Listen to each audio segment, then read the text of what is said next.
Hey, who's ready to talk about another shameless grifter today? Smash JT, yeah. I need money. I just do. I just wanted some sauce on those zingers. All right, ladies and gentlemen, welcome. First and foremost, a couple shameless plugs. Tonight at 7:30 p.m. Eastern Daylight Time, we're going to be going into DSP's most insane dent called PWR, or Pro Wrestling Reality. He had a pretty bizarre crash out recently, and I think it would be entertaining to take a look into. So 7:30 p.m. tonight. I will be streaming that. Check the link below in the description and top pin comment. And also, I have a new video up on my ASMR channel. It's actually talking about Doom the Dark Ages, and I was playing it via cloud gaming on the Retroid Pocket Flip. You know, the product that Soulja Boy is going to be ripping off. I actually made a video about that. Check out the link below and the description in the top pin comment to my ASMR channel. And make sure you subscribe to Rich Tomorrow and also sub to my ASMR channel. Thank you so much. So I have talked about Smash JT for a while. I'm not even before he became a grifter, right? I always knew that he was just an opportunist. He tried to do the gaming thing, the gaming news thing on YouTube. It didn't work out, probably most likely because he sounds like a prepubescent boy. He also tried to make this comeback with the Intellivision Amico. He totally bought into it after taking a ride in Tommy Tallarico's Ferrari, and he invested $10,000 into it, and he would attack anybody, including me, when it was called out for being the piece of garbage that it was. and he like bailed ship at the 11th hour. He's like, yeah, you know what? Oh, wow, everyone left this ship and got on the lifeboats. Yeah, you know, I saw it all along. The Amico was terrible. Yeah, I'm with you guys at the very end. Good job, Jeff. Well, Jeff's new road to success actually worked for him, and it was right-wing grifting. And I have been saying it for ages that this is completely disingenuous. He's just doing this to get internet clout. And luckily for him, too, when he went in this right-wing direction, he ended up having that whole lawsuit happen that he is still involved in, and it's still pending with Alyssa Mercante, who used to work at Kotaku. So that helped Jeff turn into a martyr. You know, oh, look, they're going after me for my anti-woke ideologies, and they're trying to stifle free speech. So that made him become the anti-woke right-wing darling to a degree. And here we are with Jeff. But I've told everyone from day one, he is full of crap and he is an opportunist, and he will do whatever he needs to do to garner relevancy. He needed to have a following for the sake of having a following, and he would do whatever he needed to do to get it. Well, here we are. And people are finding out now that Jeff is full of crap, and previous Jeff, before the right-wing anti-grifter Jeff, would have probably hated the current Jeff, and people are finally seeing Jeff for who he is. Now, does this mean that his audience, who is captivated by him, who just wants to hear the things he has to say, are they going to actually hold him to task? I almost guarantee you not. But at least in the land of the sane, they're seeing through him. So what started all this where people are realizing that Jeff is full of crap? Well, there's shout out to this gentleman, K-Med, over on Twitter. And he actually posted this YouTube video. He said, I sorted Smash JT's content on YouTube by date and found this old gem. The video discusses how women seem to need attractiveness to succeed on YouTube and how that's not right and unfortunate.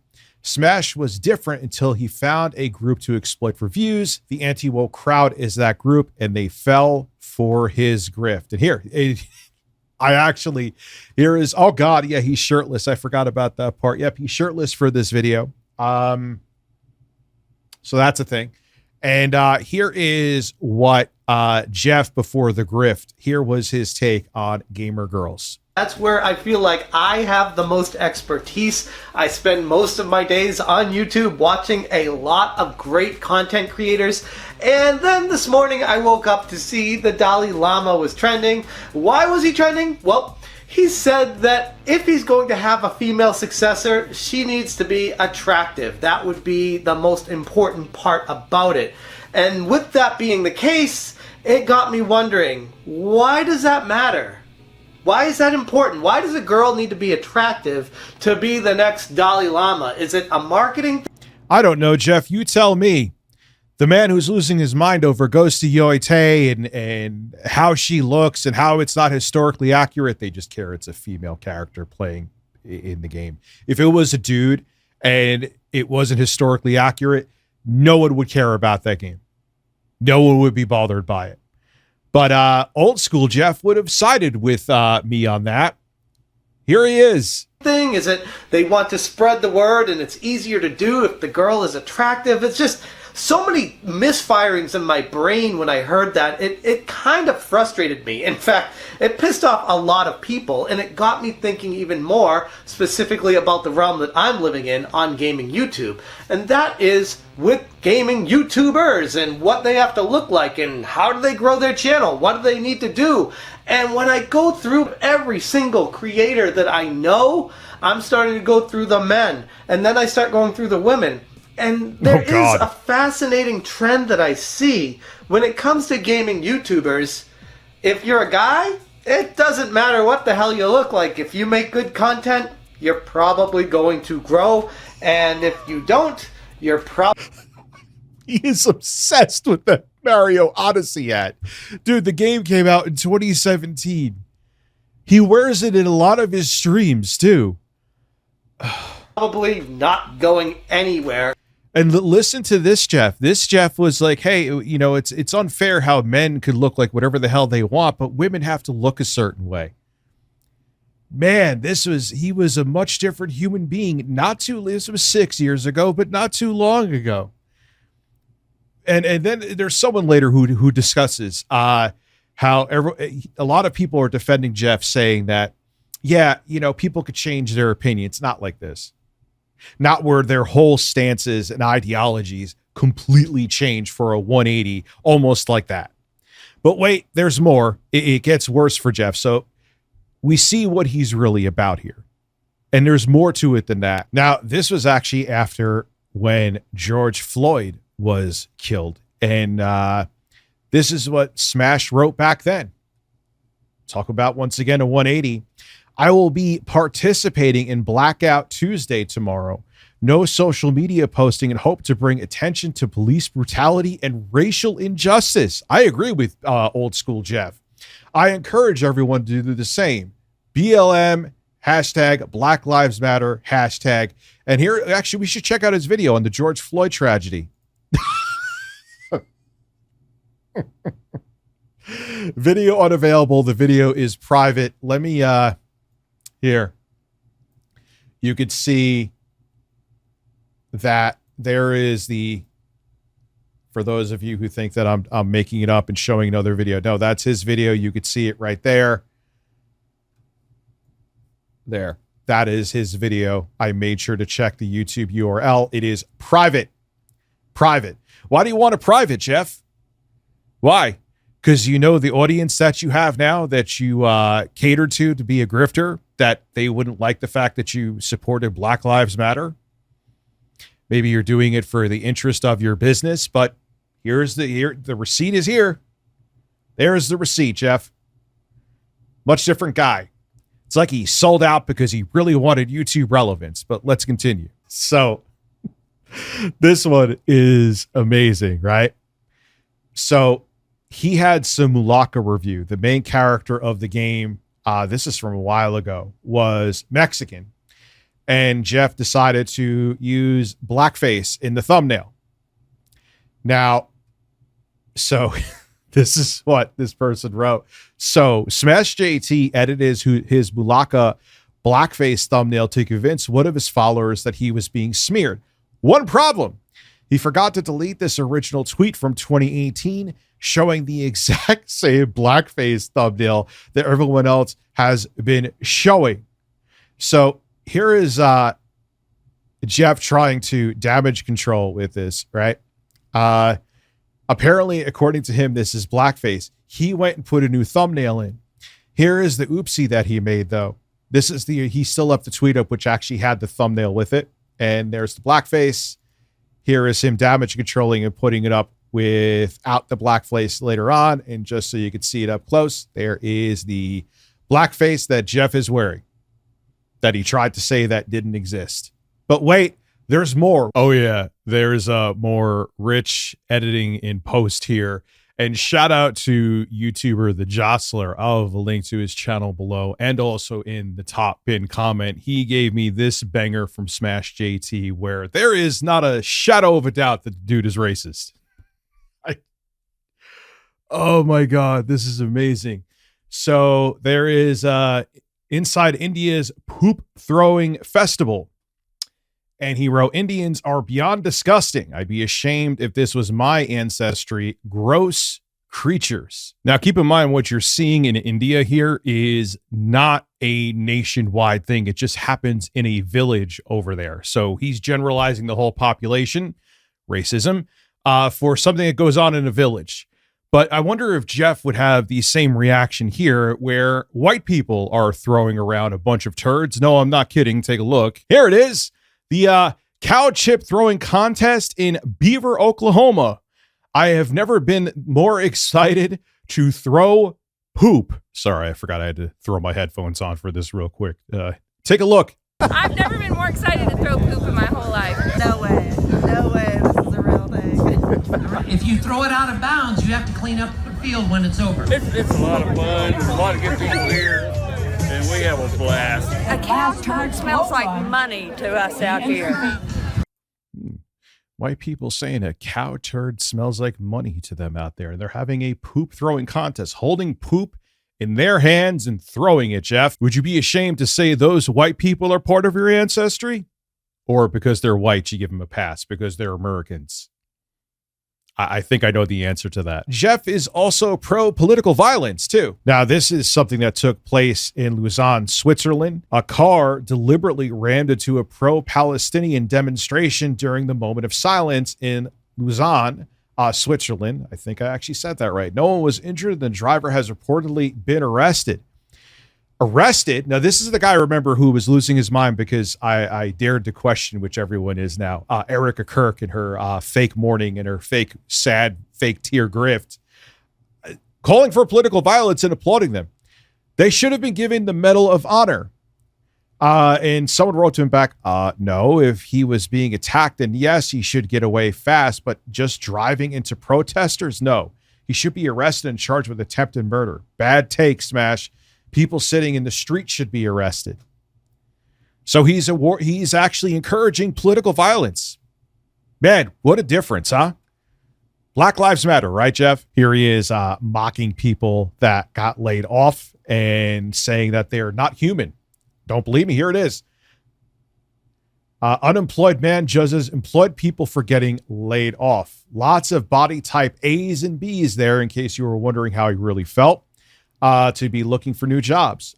He says, generous, you call them people.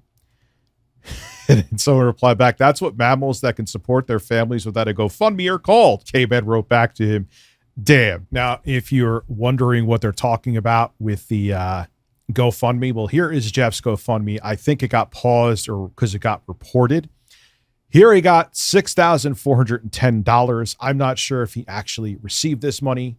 Because the donations were paused, and I believe it was because it was reported. But if you thought that Jeff's grifting was done there, this is Give, Send, Go. This is actually the same crowdfunding website that, remember that woman, Shiloh Hendricks? There was a little kid at a playground. It was a little black boy. I believe he was autistic, and she was being very racist towards him.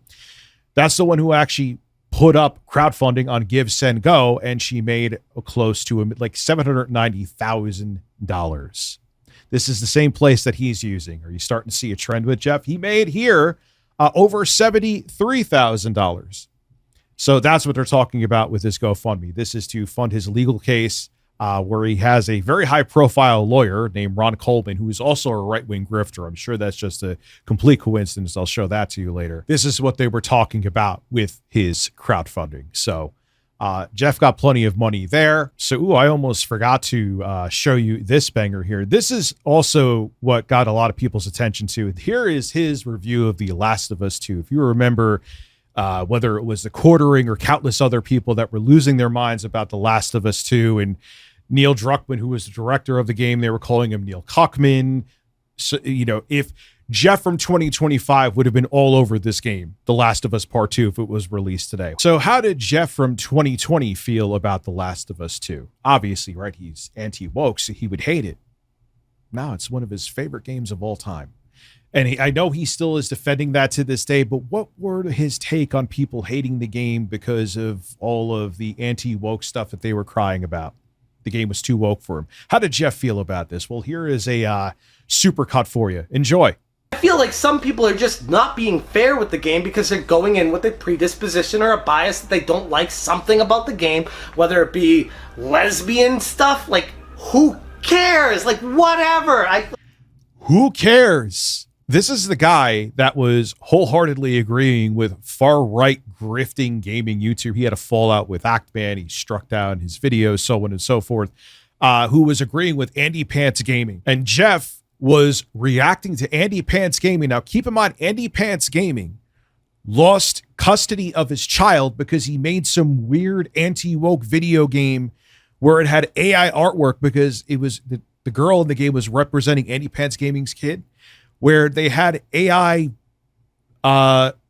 corn, child corn on the cob in the video game. And Jeff was sitting there reacting to his video in his own video. Yeah, man, he's right about the war on men. That's a real good person to be advocating for, Jeff.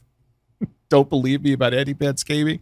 You can check it out. I saw this video show up on my feed and I started watching it earlier and I'm like, man, this is actually such a good video and it is very applicable to a lot of things that I talk about on this channel. So I actually want to react to it. This is a video called Stop Noticing the War on Men by Andy Pants. Let's see what he has to say about the war on men. Guys, I'm going to need y'all to stop noticing some things. Stop noticing that Nathan Drake and Sully were replaced by girl bosses. Stop noticing that a small black woman single-handedly beat the shit out of Nathan and Sam. Stop noticing that the developer of the ultra-based Killzone games now makes games about a fat, dog-ugly lesbian who definitely drives a Jeep Wrangler. Stop noticing that one of the best characters of all time, Jin Sakai, was replaced. That was a great line about the Jeep Wrangler right there.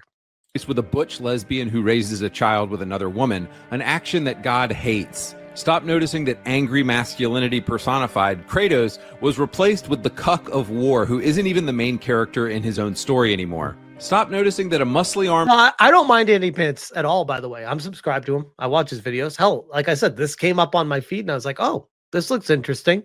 I just know he gets a lot of backlash online, we'll say. A message from YouTuber The Act Man regarding Andy Pants Gaming losing custody of his daughter. His daughter has thankfully been taken away from him, which I'm glad. I'm surprised no big channel has been covering the situation. Then again, it's a damn if you do or damn if you don't. Damn, because they would be giving Andy the attention he desires and might make the situation worse for his daughter, or don't, because he'll get away with horrible things like this. Unbelievable. But let's continue. Let's see what 2020 Last of Us Part 2 reviewing Jeff Tarzia has to say about the game and it being too woke. Like I said in my previous video, Ellie had a very jaded past, so it's kind of to be expected that her whole decision making, what's good and what's okay and what's not, it might be a little bit against what's socially normal or what's considered that this day and age. I feel like some people have this expectation that this is how life should work, and any game that isn't that is trying to push a narrative on me, and I'm not accepting of that because that's not what I believe in. Give me a freaking break. Like, honestly, that is one of the most driving me insane things that I could even think of. Play the game, and if you enjoy it, great, and if you don't, okay, at least you gave it a shot. But people... Man, this Jeff should actually talk to Jeff of 2025 and tell him to say the same things about Ghost of Yotei. Jeff from 2025 is desperate to make that game seem like it's not selling. Cole Moriarty taught you otherwise, though. But now, because he steamrolled Jeff in that video, Cole Moriarty formerly used to work for IGN, and he went on there and he went on Jeff's show with Jeff to be like, dude, you know, you could feel however you want to about the game, but numbers are numbers. And he absolutely destroyed him. And then Jeff turned around and said, he's not a real conservative. Why? Because he's not in your cult of affirmation, Jeff. He's not in your cult of fantasy. But what's interesting is 2020, Jeff would have sided with 2025 Colin Moriarty being like, dude, you have to go by the numbers. And hey, if you don't like a game, you don't have to play it. You're saying it's a bad game? No, it's just not for you. That's what this game is. This is one of the greatest games in the history of video games ever. I feel like people need to remove all their predispositions and biases going into these games and grow up, enjoy the experience for what it is being presented to you as the gamer. Because once you do that, once you let go of all of those stresses, all those things that you just like, oh my God, this. What's amazing about this now is literally he is the antithesis of this. He wants you to be stressed out about this. He wants you to be angry about this because that gets him engagement. So the same things he's telling you to not be angry about, and if you don't like it, just don't buy the game. He wants you to lose your mind over this stuff because that to him gets him more subscribers, gets him more views, and is profitable. And plus, like I said, he has a very big yet fragile ego. So having all these people be in his cult is filling the void that's whatever the hell is missing in his life. I don't know. Maybe he has daddy issues, but let's continue. This is how I want the game to be. It should be like this. Once you let go of that and just enjoy it, let the game come to you and just play it for what it is, I think you might be a little bit surprised with how much you enjoy what these games have to offer. Vocal minority of just tons of people. The vocal minority of tons of people. You are now that vocal minority. You are now that vocal minority, Jeff, of where you're trying to make people outraged about something that it's the last thing that they should be worrying about right now. You don't like the game, fine, don't buy it. You have turned into, well, I don't think you really stand for anything. You were just doing whatever you needed to do to get clout. But you are the antithesis now of everything you used to be not too long ago. Over and over and over again, too. It's not like this is one take that you had like this. You were completely, I proved it here with screenshots and evidence, a completely different person. But I know what you were thinking. You felt that you were entitled to have relevance on YouTube.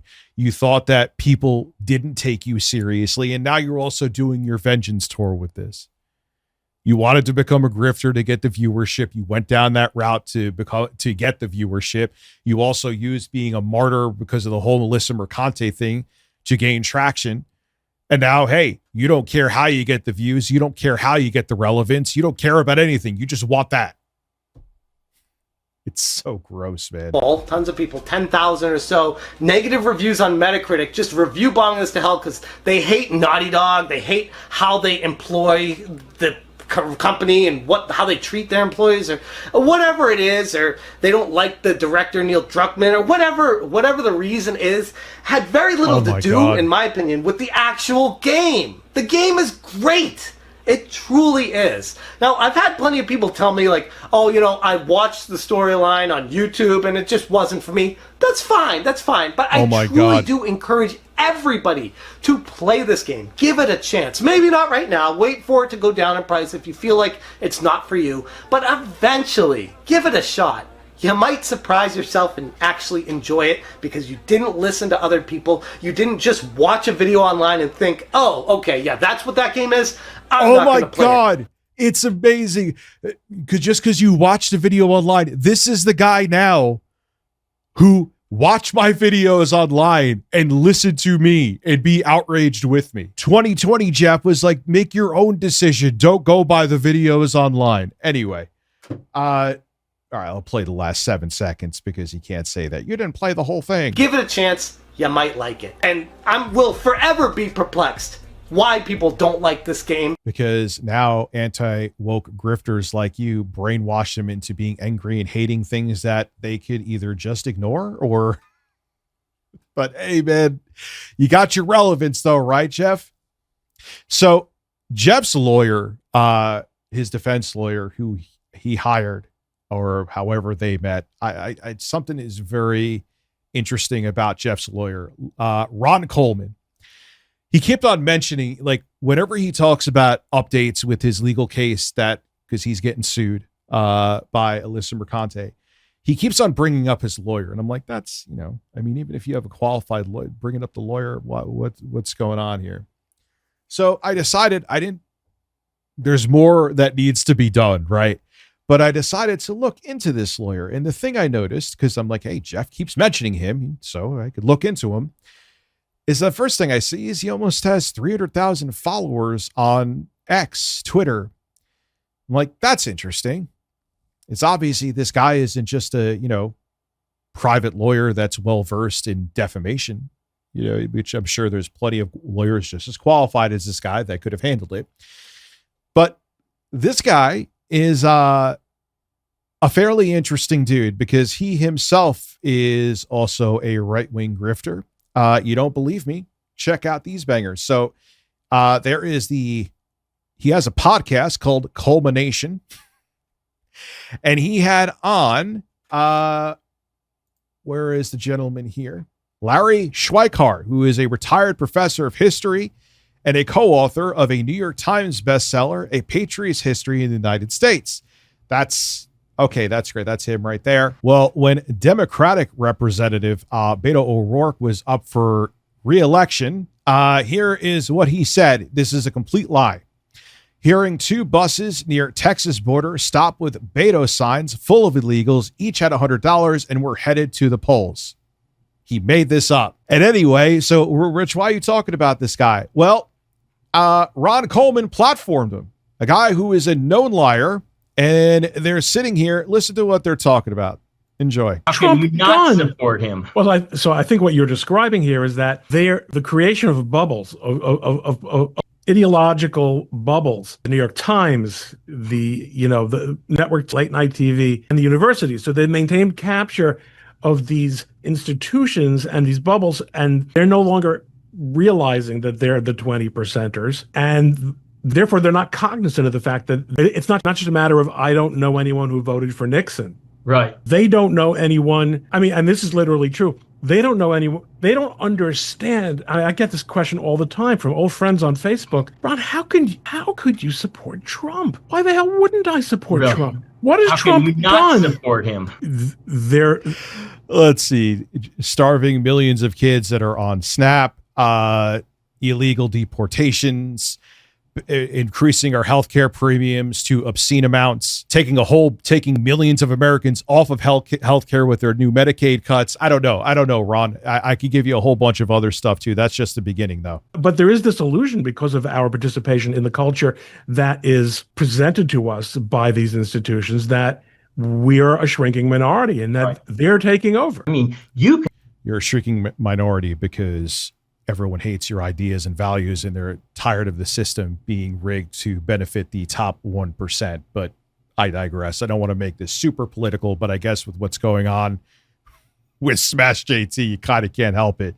But anyway, I'll stop talking for a second. Stack these up, and it's just astounding to see what's about to fall on these people.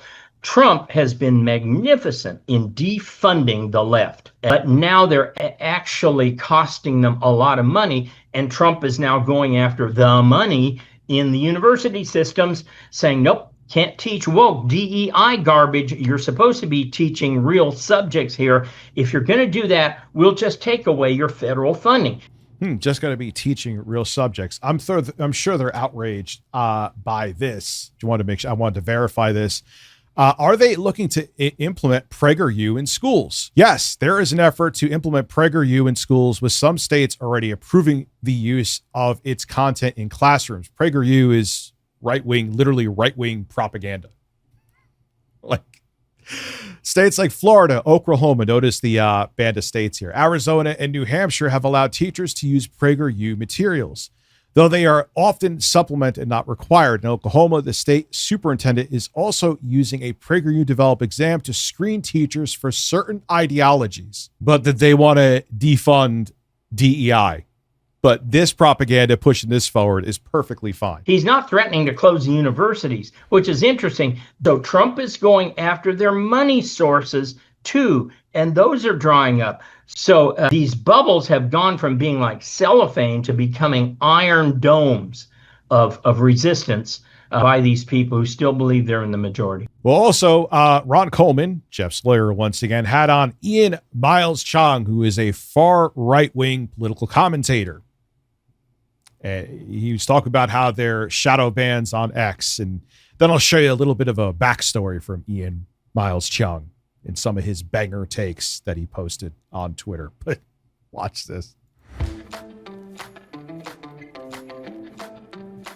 He hasn't addressed shadow banning. He hasn't addressed that yet. It's because it's a very difficult problem to tackle, right? It's baked right into Twitter. Clearly. Yep. I've interacted with him about this specific issue, and it is being worked on. It is a work in progress, much like a lot of things on Twitter are a work in progress. I can confidently say that it will be dealt with, maybe not in the immediate future, but definitely in the future, right? And this is, it is crucial that he deals with it for Twitter to be a profitable platform. So he took a platform, Twitter, he bought a crime scene, but he also bought a business that... He bought a crime scene. You ever go on Twitter now after Elon bought it? Yeah, let's not talk about it being a crime scene. It was dying. It was on the way down. They had too many employees who were not doing anything, not benefiting the company in any way whatsoever. They were just bleeding money month by month by month. Tens of millions, possibly hundreds of millions a month. Now, he has taken more than $44 billion to try to fix this company. He bought it for $44 billion, and then he spent an additional $5 or $6 billion by selling Tesla stock in order to prop it up and to ensure that it will at least survive for the next 1 or 2 years without a steady stream of revenue. Path forward is to turn Twitter into a profitable business venture, which would mean implementing monetization systems, allowing content creators to monetize it the way that Twitch or YouTube does, with super chats, things like that. That's, obviously in the works. He's been talking to YouTubers about this stuff. Circling back to the shadow banning issue, I would say that that is in the pipeline, and it has to be, because in order for Twitter to be financially successful, there has to be trust in the platform. Yeah, I'm sure that Ron Coleman didn't take on this case with Smash for any kind of personal gain or clout. There are a billion lawyers that would have been more than capable to handle a defamation case, that would have been just as capable as this man. But this lawyer who's doing podcasts, who has on right-wing commentators, who literally had a guy lying saying that illegals were voting for Beto O'Rourke. You can't tell me he doesn't have other motivations. Can't tell me there isn't something interesting going behind the scenes between Jeff and his buddy Ron Coleman here. So who is Ian Miles Chong? What are some of his takes he's had before? Well, here you go. Here's this banger of a picture for you from some of his tweets. This is some takes that he's had. Gee, I wonder why Ian's being shadow banned. Buckle up for this. It's okay to be fascist. Ron's boy here, when the alternative is complete lawlessness and rampant violence, wouldn't you say? Another one here. Too high, meaning the age of consent.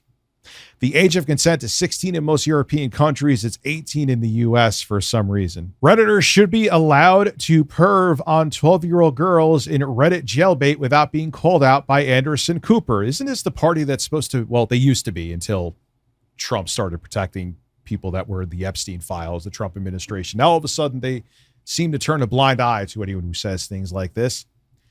Stupid babies, they bring it on themselves. Stupid, sexy babies. Oh my God. And you understand why I'm showing this. So this is who Ron Coleman just had on. I wonder why they shadow banned you. He's not done it though.